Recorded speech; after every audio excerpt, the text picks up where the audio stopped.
Dear students, आज हम लोग इस वीडियो में सॉल्व करने वाले हैं कक्षा 10 गणित ऑब्जेक्टिव क्वेश्चन यानी कि रियल नंबर्स। यानी कि पार्ट 1 हमने कर दिया था, आज पार्ट 2 करने वाले हैं। तो आप लोग क्वेश्चन को ध्यान से देखिएगा और अपने से पहले टेस्ट देने का प्रयास कीजिए। और आप कितना क्वेश्चन सही करते हैं आप कमेंट बॉक्स में हमें ज़रूर बताएं, ठीक है। तो चलिए क्वेश्चन को स्टार्ट करते हैं। उससे पहले आप चैनल पर नए हैं तो वीडियो को लाइक तथा चैनल को सब्सक्राइब कर दीजिए और साथ ही साथ इस वीडियो को ज़्यादा से ज़्यादा अपने दोस्तों के ग्रुप में शेयर कर दीजिए, ठीक है। तो ज़्यादा विलम्ब न करते हुए आइए वीडियो को स्टार्ट करते हैं। क्वेश्चन 11 नंबर है, यदि f(x) बराबर x³ minus 5x² plus 2x plus 2 हो तो f1 का मान क्या है। तो यहाँ पर देखिए जहाँ जहाँ x है यहाँ पर हमें मान 1 रखना है, ठीक है। तो यहाँ पर देखिए हम यहाँ पे एक बार लिख लेते हैं, आपका जो बहुपद दिया है x³ minus 5x² plus 5x² plus 2x plus 2, ठीक है। अब देखिए जहाँ जहाँ x है वहाँ हमें क्या रखना है, 1 रखना है। तो यहाँ पर 1 का क्यूब करेंगे माइनस 5 गुणे x का स्क्वायर का मतलब क्या, 1 का स्क्वायर प्लस 2 गुणे 1 प्लस का 2, ठीक है। 1 का क्यूब करेंगे तो होगा 1 माइनस 1 का स्क्वायर करेंगे 1, 1 में 5 से गुणा करेंगे तो होगा 5 प्लस 2 में 1 से गुणा करेंगे 2 प्लस का 2, ठीक है। अब देखिए प्लस वाले को 1 में जोड़ देंगे, 1 2 3 2 5 यानी कि 5 और 5 माइनस में पहले से, तो 5 में से 5 घटेगा तो क्या होगा, 0 होगा। क्या होगा, 0 होगा। तो यानी कि 0 किस ऑप्शन में है, तो ऑप्शन नंबर बी में है, जो इसका राइट आंसर हो जाएगा, ठीक है। अब देखिए क्वेश्चन नंबर 12 है, 0.7 का रेकरिंग यानी कि इसको बार भी बोलते हैं। 0.7 का बार बराबर किसके बराबर है। जब ऐसा सब क्वेश्चन आता है तो ध्यान से एकदम देखिएगा।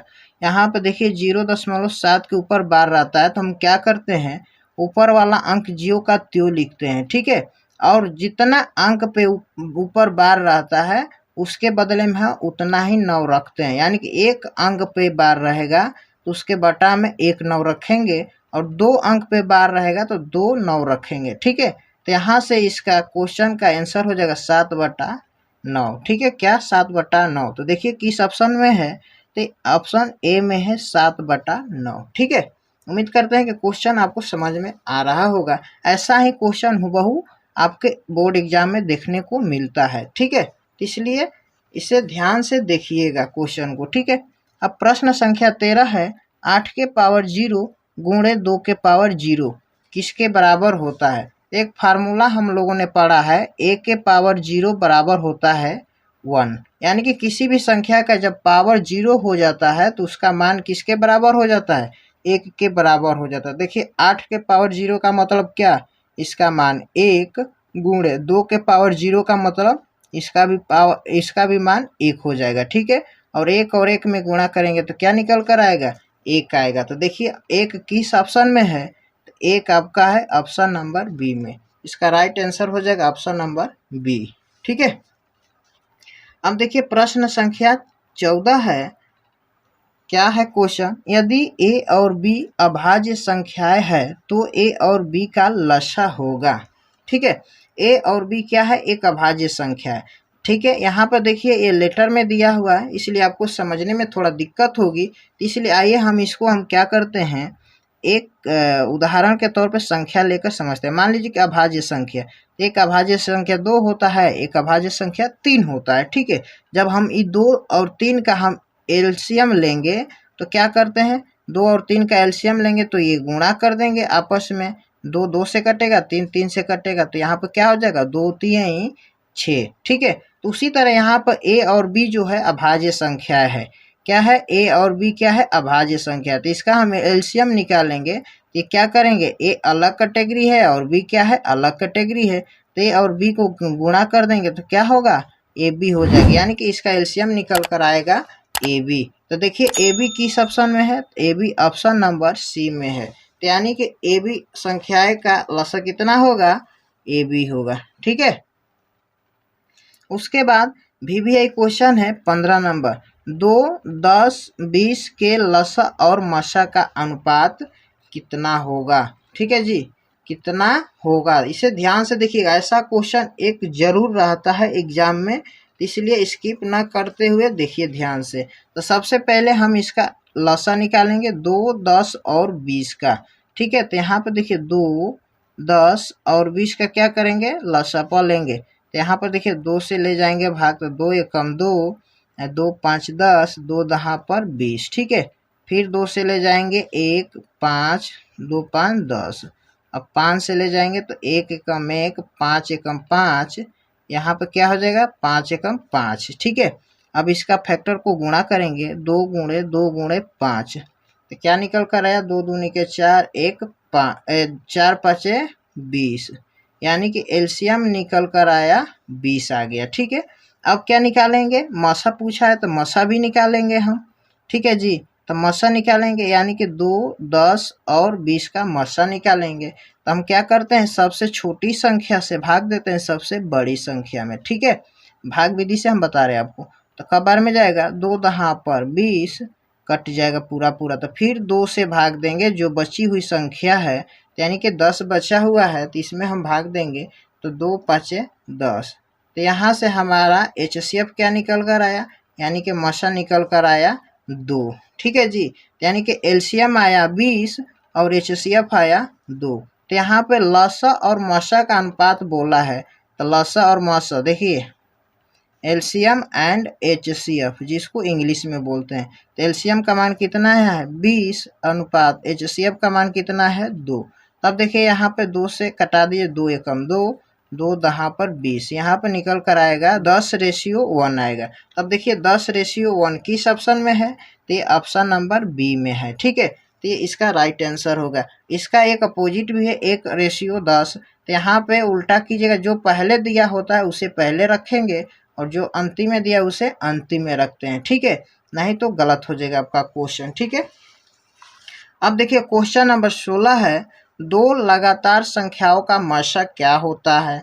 यानी कि 2 कोई भी संख्या ले लीजिए, उसका हम मसा निकालेंगे तो हमेशा 1 होता है। क्या होता है, 1 होता है। मान लीजिए कि 1 और 2 लेते हैं तो इसका हम एचसीएफ निकालेंगे तो 1 होगा। क्या होगा, 1 होगा, क्योंकि इन दोनों में क्या उभयनिष्ठ है, 1 है। या 2 या 3 ले लीजिए, 2 और 3 ले लीजिए तो इसमें 2 का फैक्टर क्या होगा, 2 गुणे 1, और 3 का फैक्टर होगा 3 गुणे 1। तो देखिए यहाँ पे एक क्या मिल रहा है, कॉमन, एक कॉमन मिल रहा है, तो यहाँ पे इसका क्या हो जाएगा, मसा 1 हो जाएगा। ठीक है, बहुत इंपॉर्टेंट क्वेश्चन था।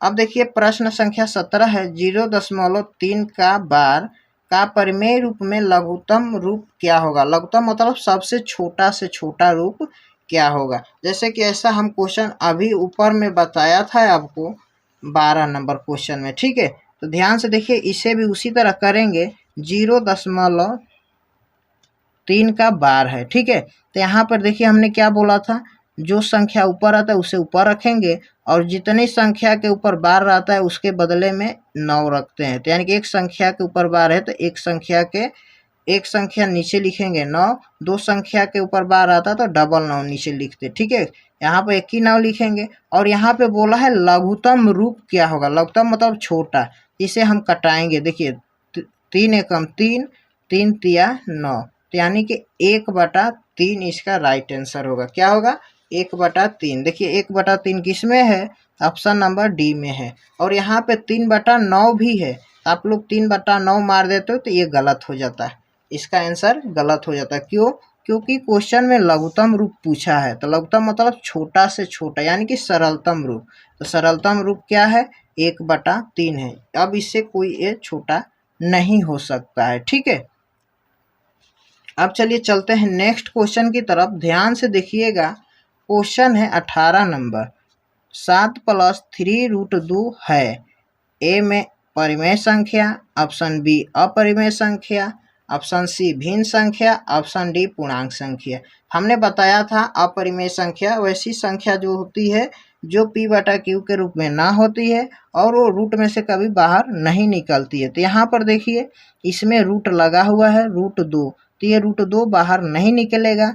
जब नहीं निकलेगा तो ये क्या होगा, ये एक अपरिमेय संख्या होगा, यानी कि ऑप्शन नंबर बी होगा। ठीक है जी, अब 19 नंबर क्वेश्चन है, 0 और 50 के बीच विषम संख्याओं की संख्या कितनी होती है। ये तो सबको पता होता है, सिंपल सा क्वेश्चन है। 0 और 50 के बीच में विषम संख्याओं की संख्या 25 और सम संख्याओं की संख्या कितनी होती है, 25 होती है। यानी कि 0 और 50 के बीच में टोटल 50 संख्या होता है, जो 25 विषम होता है और 25 सम होता है। ठीक है, एक के बाद आता है 2, 2 के बाद आता है 3, यानी कि एक सम आएगा तो एक विषम आएगा, एक सम आएगा तो एक विषम।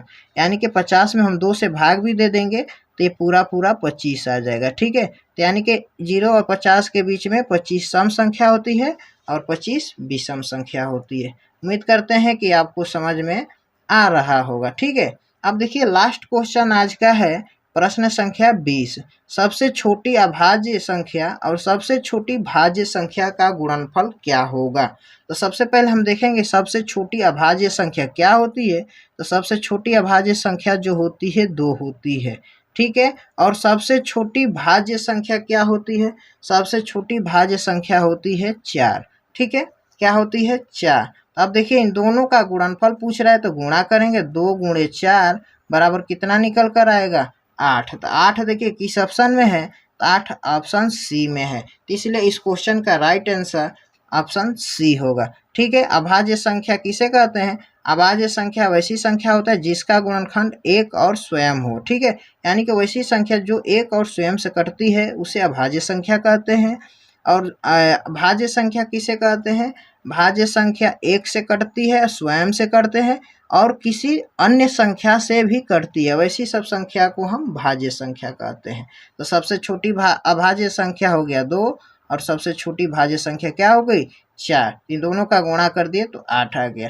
ठीक है, उम्मीद करते हैं कि आपको क्वेश्चन अच्छा से समझ में आया होगा। ऐसा ही क्वेश्चन हूबहू आपको एग्जाम में देखने को मिलेगा, इसलिए ध्यान से इसे 1 से 2 बार और रिपीट कर लीजिएगा। ठीक है, अब आप कमेंट बॉक्स में ज़रूर बताइए कि इसमें से यानी कि 10 क्वेश्चन में से आप कितने क्वेश्चन का आंसर सही लगाया है। ठीक है, और ये भी ज़रूर बताइए कि आप अगला बार किस चैप्टर का क्वेश्चन देखना चाहते हैं। ठीक है, अगर आपको ये वीडियो अच्छा लगता है तो वीडियो को एक लाइक ज़रूर कीजिए, क्योंकि हम लोग बहुत सारा मेहनत करते हैं आपके लिए वीडियो बनाने में कि आप लोग यहाँ से पढ़कर अच्छा से अच्छा रैंक लाएं। ठीक है जी, अच्छा से अच्छा नाम कमाएं। ठीक है, इतना समय देने के लिए आपका बहुत बहुत धन्यवाद।